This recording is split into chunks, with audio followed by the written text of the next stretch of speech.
No one ever in the history of the United States entered the White House with such credibility of the American people like Barack Obama. He was the embodiment of hope, a symbol of changes that we all were waiting for and that were fated never to happen. Corruption and incompetence instead of hope and change. A group of light-fingered friends and relatives instead of a dream team. Shame instead of glory. War instead of peace. Despair instead of perspective. The Black House instead of the White. The Black House. The Obama White House is the most corrupt administration in history. Michael Savage, journalist. Chapter 1: Origins. Chicago is a legendary city, the capital of the USA corruption.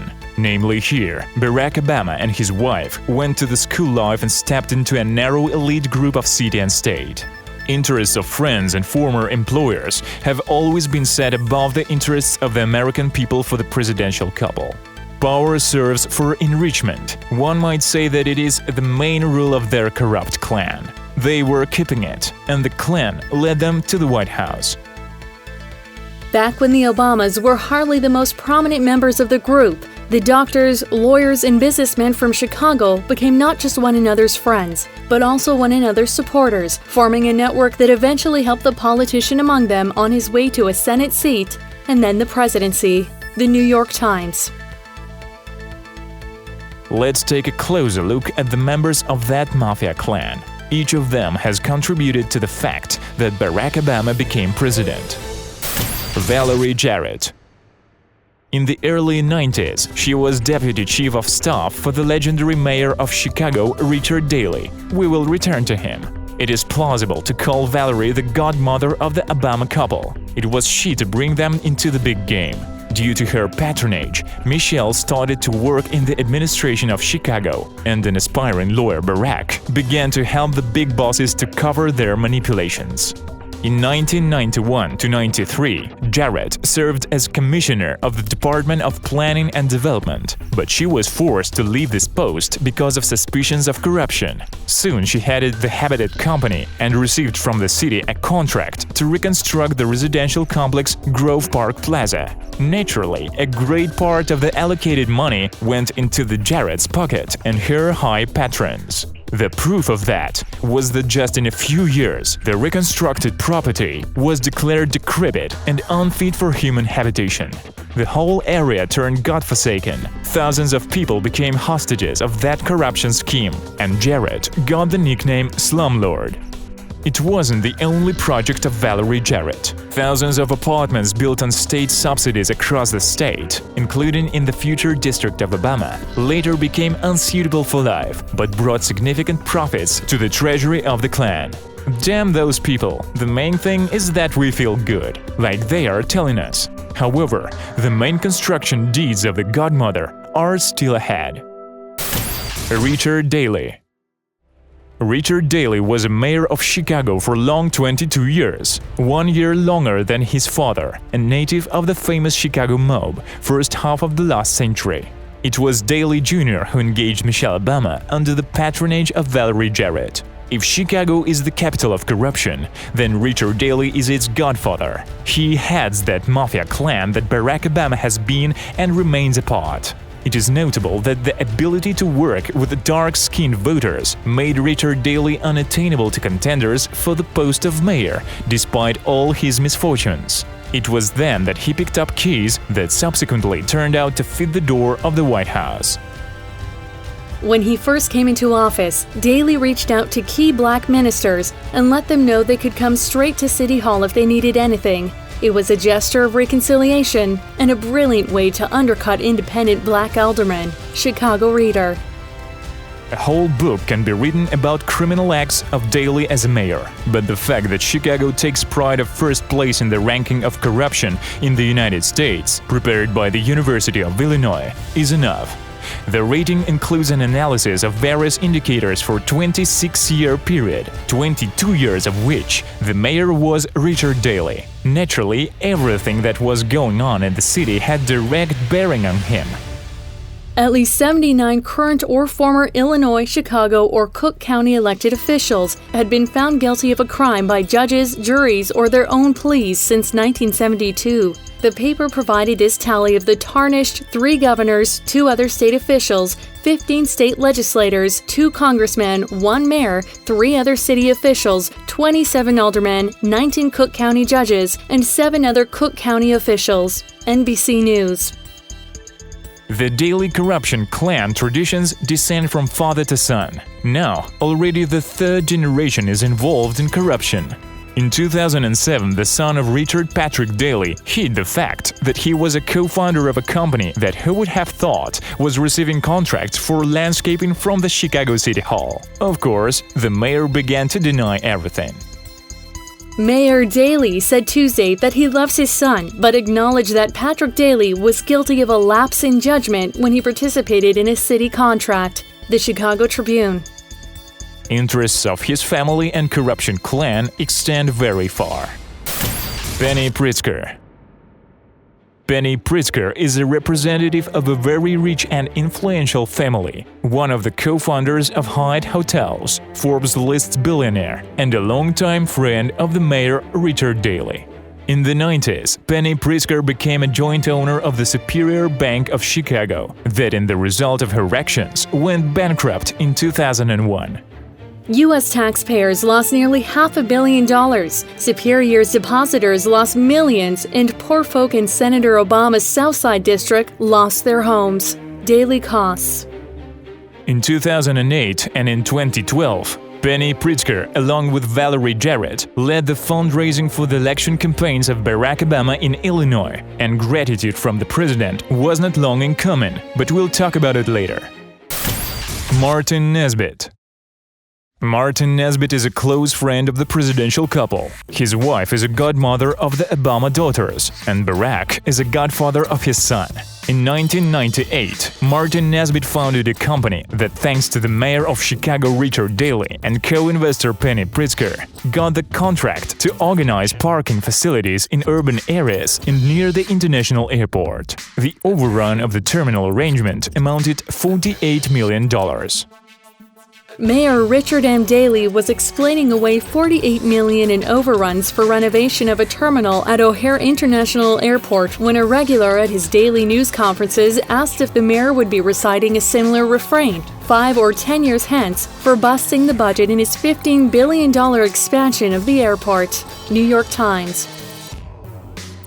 However, dozens of millions of dollars overruns didn't confuse anyone. Apparently, the way Martin was doing business pleased his patrons, and in 2003, Nesbitt was appointed to the Chicago Housing Authority. In 2004 and 2008, Nesbitt was the treasurer of the Senate and Obama's presidential campaign. Indeed, who else could be entrusted to such a scrupulous business if not to a close friend and a faithful member of the clan? Rahm Emanuel. Rahm Emanuel is a political heavyweight, a prominent lobbyist and a representative of the Democrats. In the 90s, he was one of the main senior advisors to the President Bill Clinton and a close friend of his family. He became closely acquainted with Barack Obama in Washington. In the early 2000s, during the presidency of George Walker Bush, Emanuel was elected to Congress from Illinois, whereas Barack Obama began to represent the state in the Senate in 2004. They had no chance to avoid this acquaintance, the more that Emanuel was an old friend of the notorious Chicago Mayor Richard Daley. This friendship was stronger than his friendship with the Clintons' clan, which we will explain later. When Obama decided to run for president, Rahm stood before a difficult choice. Being a friend of the Clinton family, he had promised to perform as a Hillary fundraiser, but eventually he decided to help Barack. Apparently, the Chicago clan found very strong cases that led him to break the promise. He even had to hide under the table and not to answer the phone. At the beginning of the primary season, the blunt and outspoken congressman joked that he would have to hide under his desk until the Clinton or Obama prevailed. Now the long crouch is over. Washington Post. An experienced politician, he made the right choice that brought him back to the White House as a chief of staff and later into the chair of the mayor of Chicago. Rahm Emanuel succeeded Richard Daley at this heavy position. Apparently, this argument was decisive in this difficult choice. We shall return to the activities of Ram in Chicago. David Axelrod. David Axelrod, political strategist, one of the key architects of the Barack Obama ascent to the heights of power. He began working for the mayor of Chicago, Richard Daley, in the 80s. His consulting firm AKPD Message and Media was protecting corrupt officials of the Chicago City Hall, who were arrested by the FBI for a large-scale fraud in hiring and promotion. Subsequently, David, as a political consultant, concentrated on work with the black candidates, and gradually he became a guru in this matter. It was Axelrod who unveiled the complete electoral potential of this social group.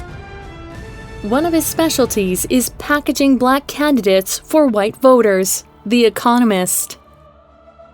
They met with Barack Obama at the beginning of the future president's career in 1992. They were work fellows. Axelrod saw a future leader in Obama. They kept in touch for many years. In 2002, David helped Obama to prepare the anti-war rally speech that turned one of the most decisive speeches in his career. In 2004, he helped Obama to get elected to the Senate, in 2008 to become president, and in 2012 to be re-elected to this post. Famous The Audacity of Hope is in many ways the Axelrod's authorship. Gratitude of Obama was not long in coming, and he also took a cozy place in the White House. Chapter 2. The Black House. In 2008, the Mafia clan from the capital of corruption, Chicago, that had been formed for many years, basing on corruption interests and mutual support, brought to power in the United States its representative, skillfully playing on the hopes of ordinary Americans. It was a step on a new level for the representatives of the group, with whom we were able to take a closer look at the previous chapter. In the presidential campaign, the Obamas had a no new friends rule, surrounding themselves with a coterie of familiar faces. New York Times. So, who from this narrow circle became who, and what are they engaged in at this new phase? Valerie Jarrett. As we remember, the Obamas' godmother, that had given them a start in life, became a senior advisor to US President. Going to the civil service did not stop her from receiving income illegally. She continued to receive compensation from the Habitat Company and remained a member of the board of directors of the Chicago building firm USG Corporation, successfully selling her political connections to players of the commercial real estate sector of Illinois, Navigant Consulting Incorporated, USG Corporation, a Reef American REIT. Valerie Jarrett received $146,600 for service on the board of USG Corporation, a building materials manufacturer, and $58,000 to serve on the board of Reef American REIT2, a real estate investment trust based in San Francisco. The Chicago Stock Exchange paid her $34,444 to serve on its board. The Wall Street Journal. But it's just drips and drabs compared to really tasty pieces. As vice chair of Chicago's 2016 Summer Olympics bid committee, Jarrett oversaw the construction of the stadium and the Olympic Village. As a result, the city has received $500 million budget deficit paid from the taxpayers' funds and lost in the first round of applications. Obama knew that the games would not come to the United States and to Chicago in particular, but it was not necessary because actually it was a bribe, a way to thank friends and allies. What really counts with the Chicago political establishment is whether you can deliver the goods, and Obama has notably failed. That is, the tens of thousands of patronage jobs and potential real estate killings that would have fallen into Richard M. Daley's hands. It didn't matter to City Hall that there wasn't enough money in the public coffers to pay for staging the games. What mattered was all that boodle for friends and political allies. Harper's Magazine. Another tasty morsel is the infamous healthcare reform known as Obamacare. Jarrett was one of the authors of this reform. The contract on the side of the reform, healthcare.gov, was given out of the competition to Tony Tones Whitley from CGI Federal, who studied in the same year at the University of Princeton with Michelle Obama. It was impossible to do without protection at the highest level. The site cost $678 million. One more time, $678 million. And it crashed in the first days of work in October 2013.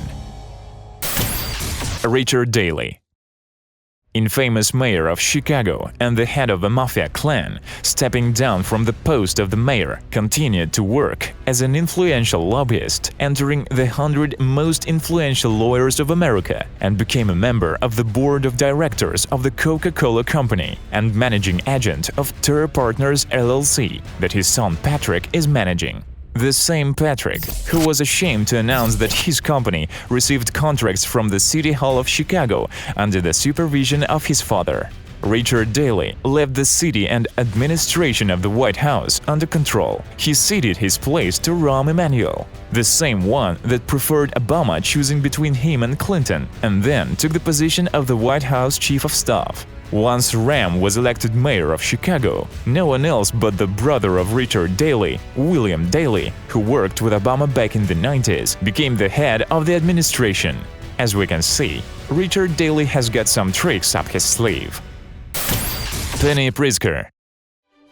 In 2013, Penny Pritzker, who fundraised the campaign of Barack Obama with her friend Valerie Jarrett, and who is famous for the bankruptcy of Superior Bank of Chicago that actually ravaged thousands of families, was appointed Secretary of Commerce. Structures of the Pritzker family were among the beneficiaries of the failed Olympic project. How cool is that trade in the United States is in the hands of such an experienced professional, famous among other things for fighting against trade unions and for high standards of business conduct. Her family started the Hyatt hotel chain, which has come under scrutiny for her clashes with labor unions. The AFL-CIO says Hyatt has exhibited a broad pattern of labor abuses, including aggressive outsourcing, low wages, and the mistreatment of housekeepers. DemocracyNow.org. Martin Nesbitt. Martin Nesbitt, a close friend of the Obama couple, who was on the board of the Chicago Housing Authority, known for unthinkably overvalued costs of work due to his desire to earn, and who also was included to the Olympic Committee, became the chairman of the Foundation on the Heritage of Barack Obama, and within a year he was able to attract to the fund over $500 million. What an irony! This man definitely has something to bring to the fund, and there will still remain something for a comfortable old age. Rahm Emanuel. Rahm Emanuel, as we have already said, became White House Chief of Staff. Later, he was elected the mayor of Chicago, succeeding Richard Daley. At the new post, Rahm let himself go and continued working in the best traditions of Chicago's Klan. He generously rewarded those who helped him get elected. According to estimation of The Economist, he sent more than $90 million to public funds in the form of various contracts for friendly business structures. Rahm Emanuel initiated a pension reform which led to urban pensions reduction, property tax increase, and higher contributions of urban employees. This was done in the interests of leaders of investment companies that manage pension funds of Chicago and that transferred more than $600,000 in the form of contributions to the electoral campaign of Emanuel, which was prohibited by law, and he perfectly knew about it. But who might be confused if benefits of his leadership promised millions? At the same time, Emanuel's lubricant fund, designed to bribe influential persons of different companies and to settle accounts with sponsors, exceeded the figure of $500 million. Now, it is clear why Rahm easily exchanged senior position in the White House for the mayor's chair. Nothing personal, it's just business. David Axelrod. David Axelrod, one of the main architects of Barack Obama's victory, was appointed in 2009 as senior advisor to the president. Since he came to the White House, he has continued to act as if he remained in Chicago. Mr. Axelrod moved to the White House in 2009 and agreed to have AKPD buy him out for $2 million, but AKPD chose to pay Mr. Axelrod in annual installments even as he worked in the West Wing. This agreement somehow passed muster with the Office of Government Ethics, though the situation at the very least should have walled off AKPD from working on White House priorities. The Wall Street Journal. Meanwhile, the White House hired a company of echelons to run the ads promoting the medical reform, which we discussed above, and no one saw there a conflict of interests. The sum of the contract was $12 million. A basic rule of White House ethics is to avoid even the appearance of self-dealing or nepotism. Until the White House explains all this, voters can fairly conclude that the president's political team took their Chicago brand of ethics into the White House. The Wall Street Journal. In 2013, Axelrod became director of the Institute of Politics at the University of Chicago and became one of the assistants of Nesbitt in case for $500 million creation of the Obama Heritage Foundation. As we see, Axelrod also took care of his comfortable old age. And what about Barack Obama himself? Whether there were only close friends who received generous rewards for their support? Of course not. Here are some well-known stories. Appointees of the Obama administrations, according to the WikiLeaks data, corruptly misappropriated funds intended to encourage the hiring of disabled people in the framework of the employment program Ability One. As a result, billions of dollars meant for disabled people went instead to defense contractors and other major corporations like Lockheed Martin and Boeing. Daily Telegraph. According to the investigation of the Washington Post, Obama's $80 billion clean technology program turned out to be a political acknowledgement for a re-election campaign. Meant to create jobs and cut reliance on foreign oil, Obama's green technology program was infused with politics at every level. The administration, which excluded lobbyists from policymaking positions, gave easy access to venture capitalists with stakes in some of the companies backed by the administration. Many of the investors had given to Obama's 2008 campaign. Some took jobs in the administration and helped manage the clean energy program. Washington Post. According to the data of the Forbes magazine, major pharmaceutical companies will reap between $10 billion to $35 billion in several years due to Obamacare medical reform.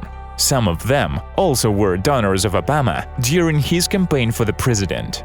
Barack Obama fundraiser in the elections, Azita Raji, who raised $3,150,000, was appointed ambassador to Switzerland. Jane Stetson raised $2,430,000 and received the post of ambassador to France. Timothy Brose raised more than $500,000 and got the post of ambassador to the Netherlands. Posts of ambassadors to Hungary, Norway, Belgium and Japan also were taken by Obama's donors. As we can see, President Obama has generously rewarded those who supported him all these years throughout his presidency and remained loyal to the clan that had led him to the head of the United States. Obviously, this is just the tip of the iceberg, but it causes a feeling of righteous anger because of all this is paid from the funds of ordinary Americans who once had the imprudence to believe the audacity of hope that in practice turned into a dream of endless enrichment of a small group of people due to their position in power. Chapter 3: The Future, or a few words about Hillary. For many years, Hillary Clinton has been a faithful companion of Barack Obama. Today, she claims to take his place in the White House. One can associate her with hopes for the better, but something tells us that it is unlikely to happen. We would like to give you a few facts about how the representative of another clan, the Clintons, is doing her business. Of course, this is only a small part of that could be said about her, but relying on these facts, one can make far-reaching conclusions about how the US presidential contender doesn't hesitate to use her positions to achieve mercantile goals of her family. The family foundation is closely related to Hillary Clinton. It accumulates funds in exchange for preferential treatment from the side of the State Department. After Clinton helped the UBS Bank of Switzerland to conduct a transaction with the IRS, its donations to the foundation increased unexpectedly from $60,000 to $600,000 per year. U.S. State Department lifted the ban to enter the United States for Estefania Isaias, accused in Ecuador of the destruction of the Ecuadorian bank assets after Estefania transferred thousands of donations to the fund. In another case, the head of the Canadian mining company donated to the Clinton Foundation shares of his company for $2 million. After that, it became known of the pressure the US ambassador in Bangladesh was bringing on the local government in order to force it to sign a contract with this Canadian company. According to various estimates, Bill Clinton received more than $100 million for his lectures from companies favored by the State Department. If you do not know what to do, give lectures, though you will scarcely get paid that much. Only a small part of the donations collected by the Clinton Foundation really goes to charity. Up to 90% is spent on salaries, travel expenses, and Hillary Clinton electoral campaign fundraising. Even foundation reports contradict official statements of the Clintons that the most money is spent on charity. In result of these abuses, in 2001, the fund counted 144.3 million, and in 2013, there were already $2 billion. A striking confirmation of these words is that since 2001, Hillary and Bill Clinton have earned more than $153 million for their performances. Hillary was taking money from corporations, to which she was rendering lobbying services. When during debates she was accused of this, she was at a loss, and the audience behavior speaks for itself. But did you have to be paid $675,000? Well, I don't know. That's what they offered. So, A number of industrial companies, from Kraft Food and Pepsi to the company of the major sponsor of the fund, owned by the Ukrainian oligarch Viktor Pinchuk, Interpipe Group, got almost 10,000 licenses for deals with blacklisted countries sponsoring terrorism through the mediation of the Treasury official Adam Zubin and personally Hillary Clinton. Most licenses were approved in accordance with the law on humanitarian assistance, which suddenly began to include cigarettes, chewing gum, hot sauce, and other popular products. Practically non-existent before the law passed, American export has amounted to more than $1.7 billion. One can mention such facts infinitely. Well, that is the president to lead our country in the near future, or not. Maybe it's time to put an end to it. Every time we see and hear loud statements which we hold, we must remember that behind them there is no intention to make lives of American people better, but personal interests of those who cannot give up the power, sacrifice ambitions, and finally leave us alone. The White House, a symbol of our great country, should remain white in all senses of the word. God bless us. We thank the journalists whose responsible and professional work has made possible the emergence of the film. America is proud of you.